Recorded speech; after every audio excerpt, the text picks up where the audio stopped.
Moses returns to Egypt. Exodus 4:29-31. Moses had fled Egypt long before, yet God called him from a burning bush and sent him back to deliver the Israelites. Upon returning, Moses reunited with his brother Aaron, and together they gathered the elders of Israel. To confirm God's promise, Aaron threw Moses' staff to the ground, and it became a serpent, prompting the elders to bow in worship, trusting that the God of Abraham, Isaac, and Jacob was indeed with them. Making bricks without straw, Exodus 5:1-23. With faith renewed, Moses and Aaron went before Pharaoh, declaring God's command, "Let my people go, so they may hold a feast to me in the wilderness." Pharaoh, unmoved by the God of the Hebrews, denied their request and accused the Israelites of idleness. He then commanded his taskmasters to stop providing straw for brickmaking, greatly increasing the slaves' burden. The Israelite elders, crushed under this heavier load, confronted Moses, blaming him for worsening their plight. Distraught, Moses turned to the Lord, wondering why their troubles had only deepened. God promises deliverance, Exodus 6:1-13. In answer to Moses' lament, the Lord spoke with assurance. He had heard the groaning of his people and remembered his covenant with Abraham, Isaac, and Jacob.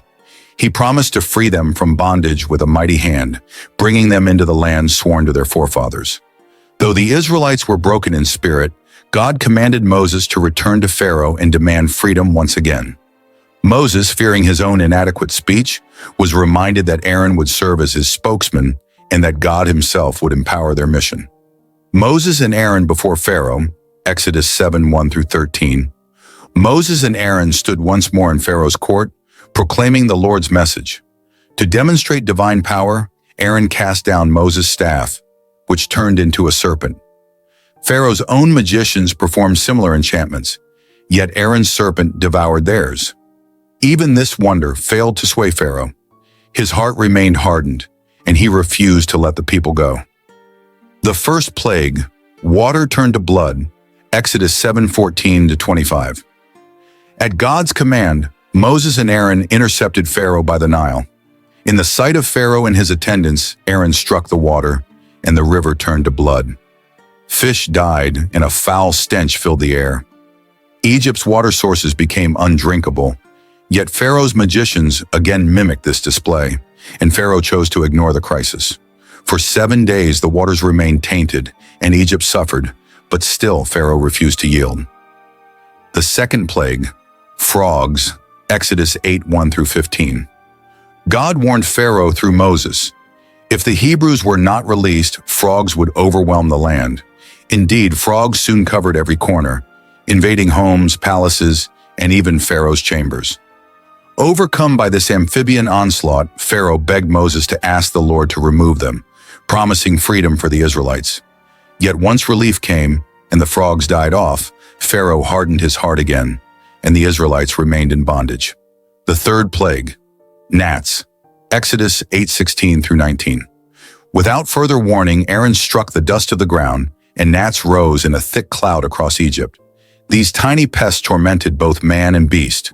Pharaoh's magicians, unable to replicate this plague, declared it to be the very finger of God. Nevertheless, Pharaoh dismissed their warning and refused to change his course, his heart still unyielding to the Lord's will. The fourth plague, flies, Exodus 8:20-32. Another message came to Pharaoh. If he continued to deny Israel's freedom, swarms of flies would fill the land, though the region of Goshen, where the Israelites lived, would be spared. As predicted, flies infested Pharaoh's palace and the homes of the Egyptians, causing widespread misery. In desperation, Pharaoh offered Moses a compromise, permitting the Israelites to sacrifice, but insisting they remain in Egypt. Moses insisted they must travel into the wilderness, and Pharaoh reluctantly agreed, pleading for relief. Once the flies disappeared, however, he again reversed his decision. From Moses' return to Egypt to the mounting plagues, the conflict between Pharaoh's defiance and God's command intensified. Plague by plague, sign by sign, the Lord demonstrated his sovereign power and his enduring faithfulness to his covenant. Despite Pharaoh's stubborn heart, these events set the stage for the Israelites' long-awaited deliverance, a testament to God's resolve to free his people and fulfill his promise. The plague continue in the next video.